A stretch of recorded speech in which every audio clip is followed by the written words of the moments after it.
Hello guys, welcome to the Law Prep Judiciary. आज का ये वीडियो बहुत ही इन्फॉर्मेटिव वीडियो होने वाला है जुडिशरी एस्पिरेंट्स के लिए। कई बच्चों को ये प्रॉब्लम आती है, कई एस्पिरेंट्स को ये प्रॉब्लम आती है कि उनको माइनर एक्ट्स याद नहीं होते। तो आज के इस वीडियो में मैं कुछ छोटी छोटी टिप्स लेके आई हूँ जो यूज़फुल रहेगी आपको माइनर एक्ट्स को लर्न करने में, मेमोराइज करने में, और आपके एग्ज़ाम में वो बहुत ही हेल्पफुल रहने वाली है। तो आइए फटाफट वीडियो को स्टार्ट करते हैं। पहली बात जो हम बात करेंगे इस वीडियो में वो ये है कि हमें कहाँ से स्टार्ट करना है। अपना बेयर एक्ट ओपन करना है और हमें स्टार्ट करना है विथ इंडेक्स। हमको हमेशा कोई भी एक्ट का इंडेक्स पता होना चाहिए कि कहाँ से कहाँ तक उसका चैप्टराइजेशन है, कितने सेक्शंस है, क्या क्या प्रोविजंस है जिनके साथ हमारा जो एक्ट है वो डील कर रहा है। सेकंड बात करते हैं हम कि इंडेक्स को क्या करना है, हमको छोटे छोटे पार्ट्स में डिवाइड करना है। उससे क्या होगा, हमारी लर्निंग ईजी हो जाएगी। थर्ड काम हमको ये करना है कि अगर इंडेक्स को डिवाइड करने के बाद भी हमको लगता है कि एक मेजर पार्ट है जो डिवीज़न में हमारे निकल के आ रहा है, तो उसके बाद हमें क्या करना है कि एक जैसे सेक्शंस को हमको एक कैटेगरी में रखना है और उसके बाद जो बाकी के बचे हुए सेक्शंस है उनकी कैटेगरी हमें अलग बनानी है। मैं आपको इस वीडियो के एंड में कुछ एग्जाम्पल देके बताऊंगी कि मैं किस बारे में बात कर रही हूँ। डीवी एक्ट हुआ, हमारा जेजे एक्ट हुआ, और उसके अलावा हमने पॉक्सो एक्ट भी इस वीडियो में हमने डील किया है कि हमको क्या करना है, उनको कैसे डिवाइड करना है और कौन से सेक्शंस है जो हमको एक साथ पढ़ने हैं। ठीक है, उसके बाद है किसी भी प्रोविज़न को हमको स्किप नहीं करना है। ये एक बहुत ही इम्पॉर्टेंट चीज़ है माइनर एक्ट को याद करने के लिए। हम क्या करते हैं कि ये सेक्शन इम्पॉर्टेंट नहीं है, हमने उस सेक्शन को स्किप कर दिया। अब होता क्या है कि जब हमने एक बार वो सारी चीज़ें याद कर ली, लेकिन जब हम उसको रिवाइज करने बैठते हैं तब हमने अगर कोई सेक्शन बीच में से स्किप कर रखा है तो हमारी मेमोरी डेफिनेटली उस पर्पज़ से वीक हो जाएगी कि अगर फॉर एग्जांपल हमने सेक्शन 34 के बाद 35 को स्किप कर दिया और उसके बाद डायरेक्ट हमने सेक्शन 36 पढ़ा, तो हमको याद नहीं आएगा कि 35 में क्या है, 36 में क्या है। तो अगर आपको लगता है या आपके मेंटर्स आपको बताते हैं या फिर आपके गाइड बताते हैं, आपकी फैकल्टीज़ बताती है कि कोई सेक्शन है जो आपके एग्ज़ाम के पॉइंट ऑफ व्यू से इम्पॉर्टेंट नहीं है, तब भी हमको माइनर एक्ट में उन सेक्शंस को स्किप नहीं करना है, हमको उसको एज इट इज़ याद रखना है। ठीक है, उसके बाद कुछ टिप है जो फर्स्ट टाइमर के लिए है कि जैसे कोई स्टूडेंट है, कोई एस्पिरेंट है जो फर्स्ट टाइम कोई बेयर एक्ट पढ़ रहा है। कई बार क्या होता है, हमने एक स्टेट के लिए प्रिपरेशन कर ली, लेकिन अब हमको राजस्थान के साथ साथ गुजरात को भी डील करना है, हमको हरियाणा को भी डील करना है। तो उस कंडीशन में क्या होता है, वहाँ के कुछ लोकल एक्ट्स ऐड हो जाते हैं, या फिर गुजरात में हम देखें तो हमारा PCPNDT भी सिलेबस में है, वहाँ का लीकर प्रोहिबिशन एक्ट भी हमारे सिलेबस में है। उस कंडीशन में जब हम फर्स्ट टाइम कोई बेयर एक्ट खोलते हैं तो हमको यही याद रखना है कि हमको उसको सबसे पहले उसकी इंडेक्स देखनी है, उसका चैप्टराइजेशन करना है, उसको पार्ट्स में डिवाइड करना है। उसके बाद कुछ टिप्स ऐसे हैं जो उन लोगों के लिए है जो फर्स्ट टाइम पढ़ रहे हैं। जैसे हमने आज प्रिपरेशन स्टार्ट की, हमने इसी साल की जुडिशरी के लिए हमने प्रिपरेशन स्टार्ट की। हम सेल्फ स्टडी करना चाहते हैं, हम किसी कोचिंग में नहीं जाना चाहते, हम अफोर्ड नहीं कर पाते, जो भी रीज़न है उसका, उस कंडीशन में उन बच्चों को कैसे तैयारी करनी है। तो सबसे पहली बात है कि read the bare act section wise, है ना। जो मैंने पहले बात कही कि हमको सेक्शन वाइज ही चलना है, हमको इधर से उधर, उधर से इधर, यहाँ वहाँ जंप नहीं करना है। हमको जो एक जैसे सेक्शंस है उनकी एक हेडिंग इनिशियल स्टेज पे नहीं बनानी है, लेकिन जैसे ही हमको वो एक्ट याद होगा हमें अपने आप क्लिक हो जाएगा, हमें खुद से क्लिक हो जाएगा कि हमारा फॉर एग्जांपल डीवी एक्ट में हमारा प्रोटेक्शन ऑफिसर है जो उसका अपॉइंटमेंट है वो कहीं और सेक्शंस में दे रखा है, और इन केस अगर वो अपनी ड्यूटी से ड्यूटी फॉलो नहीं करता है या ड्यूटी का ब्रीच करता है तो उसके लिए क्या प्रोविजंस रहेंगे, क्या प्रोसीजर रहेगा, क्या पेनल्टी रहेगी, वो कहीं और दे रखा है। तो हमको इनिशियल स्टेज पे उन सेक्शंस को मर्ज नहीं करना है, हमको वैसे ही चलना है जैसे बेयर एक्ट हमको चला रहा है। सेकेंड बात है, try to avoid linking the section. जो मैंने अभी आपको कहा वही बात है कि इनिशियल स्टेज पे सेक्शंस को इधर उधर नहीं लिंक करना है, अदरवाइज हम कंफ्यूज हो जाएंगे। थर्ड पॉइंट है, read the bare act as it is. जैसे हमको लेजिस्लेचर ने डायरेक्ट बना के दिया है, हमको वैसे ही लर्न करने की कोशिश करनी है। तो उससे क्या होगा, लॉन्ग टर्म के लिए हम उन सेक्शंस को एज इट इज़ रिटेन कर पाएंगे।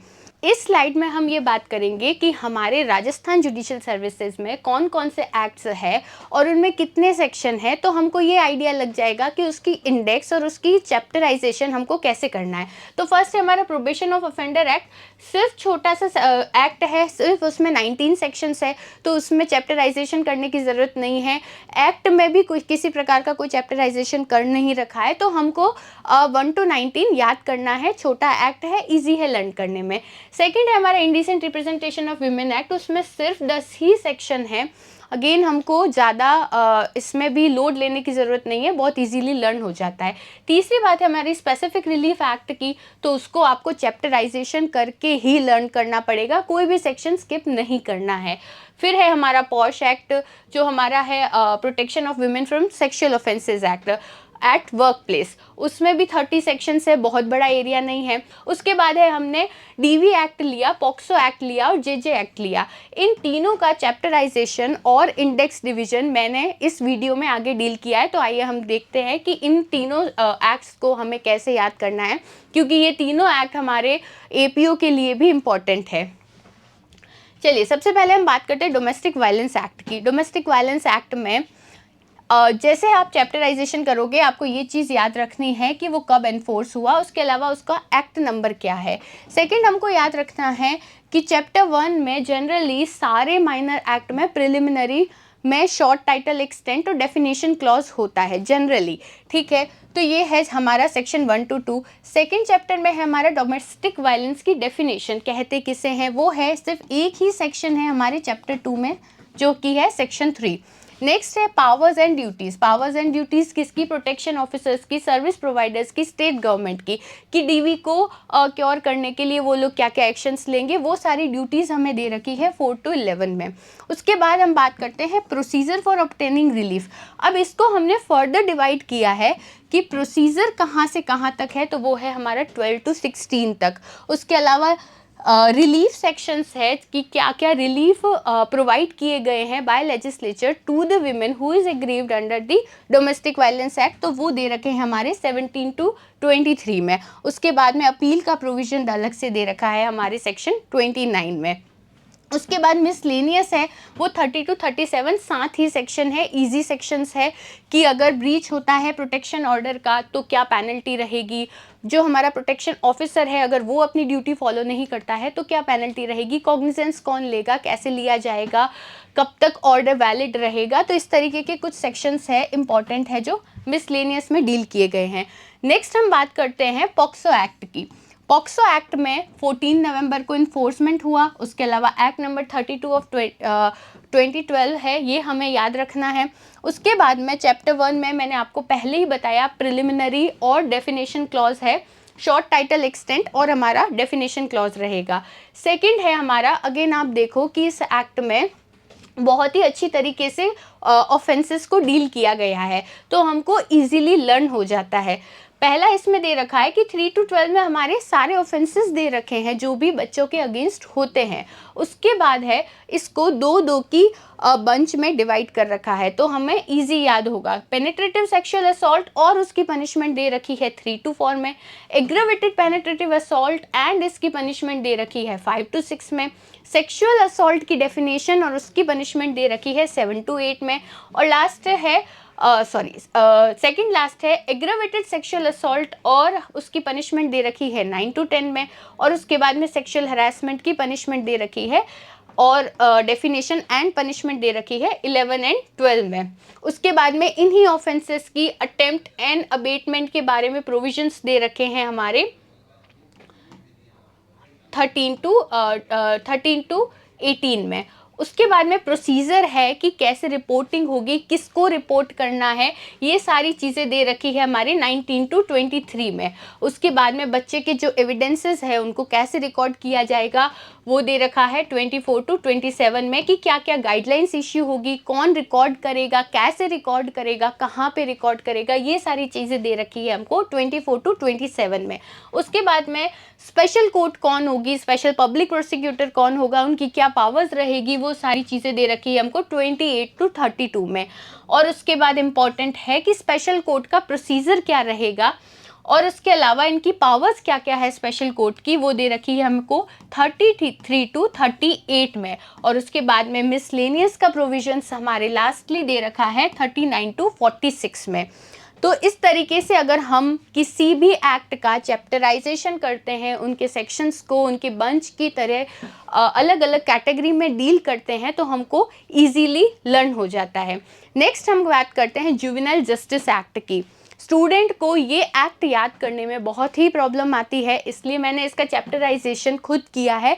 तो इस पे बहुत ही फोकस करना है कि हमारा प्रिलिमिनरी दे रखा है 1 to 2 में, सेम वही शॉर्ट टाइटल एक्सटेंट, और उसके अलावा डेफिनेशन क्लॉज। डेफिनेशन में हमको कुछ इंपॉर्टेंट डेफिनेशंस याद करनी है जे एक्ट में, जो हम क्लास में बहुत अच्छे से डील करते हैं हमारी क्लासेस में। उसके बाद में बोर्ड दे रखा है जुवेनाइल जस्टिस बोर्ड, कि अगर child in conflict with law है तो उसके साथ कौन डील करेगा, हमारा बोर्ड डील करेगा। तो उसकी कॉन्स्टिट्यूशन कैसे होगी, उसमें डिस्क्वालिफिकेशन क्या क्या है मेंबर्स की, वो सारी चीज़ें दे रखी है हमारी 4 to 9 में। उसके अलावा बोर्ड का प्रोसीजर दे रखा है 10 to 28 में, कि जो जुवेनाइल जस्टिस बोर्ड है वो काम कैसे करेगा। उसके बाद में हमारी आती है child welfare committee. Child welfare committee वो है जो स्पेसिफिकली किन से डील करती है, जो चाइल्ड है in need of care and protection. तो वो दे रखी है 27 to 30 में इसकी कॉन्स्टिट्यूशन। उसके अलावा इसका प्रोसीजर दे रखा है 31 to 38 में। अब बात आती है कि child in conflict with law हो या child in need of care and protection हो, उनका हमें रिहेबिलिटेशन भी करना है। रिहेबिलिटेशन का जो प्रोसीजर है वो दे रखा है 39 to 55 में। उसके बाद में अडॉप्शन की पावर्स दे रखी है, अडॉप्शन की प्रोसीजर दे रखी है हमारी 56 to 73 में। उसके बाद में ऑफेंसेस अगेंस्ट चिल्ड्रन। अब जे एक्ट में कौन कौन से ऑफेंसेस ऐसे हैं जो बच्चों के साथ में कमिट होते हैं और उनकी कुछ पनिशमेंट्स भी दे रखी है इस एक्ट में, तो वो है हमारे 74 to 89 में।